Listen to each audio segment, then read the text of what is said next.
سبحان اللہ. یہی ایک ایکسرسائز ہے جو میں بار بار آپ کو مثالیں دینا چاہتا ہوں تاکہ آپ کی کم از کم اس کے پڑھنے کے بعد جب آپ قرآن کو پڑھیں تو آپ میں ایک دلچسپی ہو, کچھ نہ کچھ عربی تو سیکھنی چاہیے.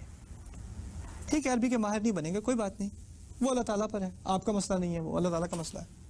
آپ تھوڑی سی کمٹمنٹ تو دکھا دیں, تھوڑی سی ہمت کر لیں, تھوڑا سا سیکھ لیں. لَتَرْكَبُنَّ طَبَقًا عَنْ طَبَقٍ, اللہ تعالیٰ آپ کو ایک درجے سے دوسرا درجہ خود لے کر جائے گا. تم چڑھو گے, ایک مرحلے سے دوسرے مرحلے تک چڑھو گے تم, اور اس میں کوئی شک ہی نہیں ہے. لَتَرْكَبُنَّ طَبَقًا عَنْ طَبَقٍ فَمَا لَهُمْ لَا يُؤْمِنُونَ.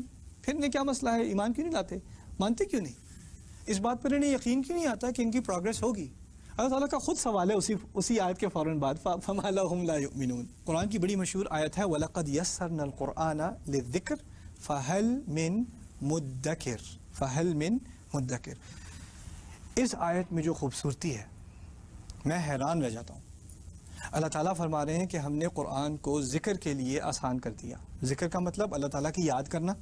اللہ تعالیٰ کو یاد کرنا چاہتے ہو تو قرآن آسان ہے. اگر تمہاری نیت یہ ہے کہ اللہ تعالیٰ کو میں نے یاد کرنا ہے تو پھر قرآن کی عربی سمجھنا, تفسیر سمجھنا, یاد کرنا, تجوید پڑھنا, قرآن کو ریگولرلی پڑھنا, وہ سب آسان ہو جائے گا تمہارے لیے. تمہاری بس ایک نیت ہونے کی ضرورت ہے, وہ کیا ہے کہ میں نے اللہ تعالیٰ کو یاد کرنا ہے, بس باقی سب آسان ہو جائے گا. فَهَلْ مِن مُدَّكِرٍ. پھر کوئی بھی ہے جو تھوڑی سی ایفرٹ تھوڑی سی کوشش کر کے ذکر کر لے. اب میں آپ کو مدکر کے بارے میں کچھ باتیں بتاتا ہوں.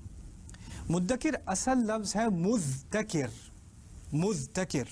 مذکر عربی میں کہتے ہیں جو بہت محنت کر کے کسی چیز کو یاد رکھے, جو بہت محنت کر کے کسی چیز کو یاد کرے اسے مذکر. ذال کا لفظ اور تا کا لفظ, اور اس میں مشکل ہے, اور اس کی پروناؤنسیشن تلفظ میں جو مشکل ہے اس مشکل میں ہی اشارہ ہے کہ یہ کام بھی مشکل ہے. کسی چیز کو مشکل سے یاد رکھنا, بہت ایفرٹ کر کے یاد رکھنا مشکل کام ہے, آسان نہیں ہے. اچھا اس کا اگر تھوڑی سی اس میں کوشش کم ہو, مذکر نہ ہو انسان, مذکر ہو, مذکر ذال کے ساتھ مذکر ہو, اس کے معنی بھی یہی ہیں کہ جو کوشش کر کے کسی چیز کو یاد کرے, لیکن کیونکہ تلفظ میں آسانی ہے تو اشارہ اس بات پر ہے عربی میں, بلاغت میں, صرف میں, کہ اس انسان کی کوشش ذرا کم ہے. یاد کرنے کی کوشش تو کرتا ہے لیکن کم کوشش کرتا ہے. اس سے ایک مزید مرحلہ نیچے, اگر نہ مذکر کہنا مشکل, مذکر کہنا مشکل, اگر کہیں مدکر, آسان کہ نہیں, مدکر بالکل آسان, اور اس میں نہ آپ کی زبان کی کوئی ایکسرسائز, نہ کوئی ایسا مشکل حرف. مذکر, مذکر, مدکر کے معنی نکلتے ہیں صرف میں کہ یہ سب سے ایزی ورژن ہے اس لفظ کا, کہ کوئی کم از کم لیسٹ, سب سے اقل کوشش جو کر لے, سب سے لیسٹ بٹ کوشش کر لے, اس کو مدکر کہا جاتا ہے. اللہ تعالیٰ نے چیلنج ایشو کیا ہے, میں نے تو قرآن کو ایزی کر دیا, میں نے قرآن کو آسان بنا دیا, تم میں سے کوئی سب سے کم کوشش کرنے کو تیار ہے بھی کہ نہیں؟ تھوڑی سی بھی کوشش کرنے کو کوئی آنے والا ہے سامنے؟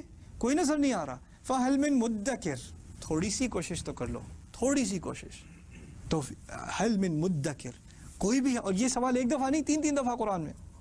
کوئی ہے کوئی تھوڑا سا بھی کام کرنے کو تیار ہے, تھوڑی سی بھی محنت کرنے کو تیار ہے. اللہ تعالیٰ اس رمضان کے مہینے میں ہمیں محنت کرنے والوں میں سے بنائے, اور ہماری محنتوں سے ہمیں قرآن سے قرب عطا فرمائے, اور ہماری عبادتوں میں اخلاص پیدا کرے. بارک اللہ لی و لکم, والسلام علیکم.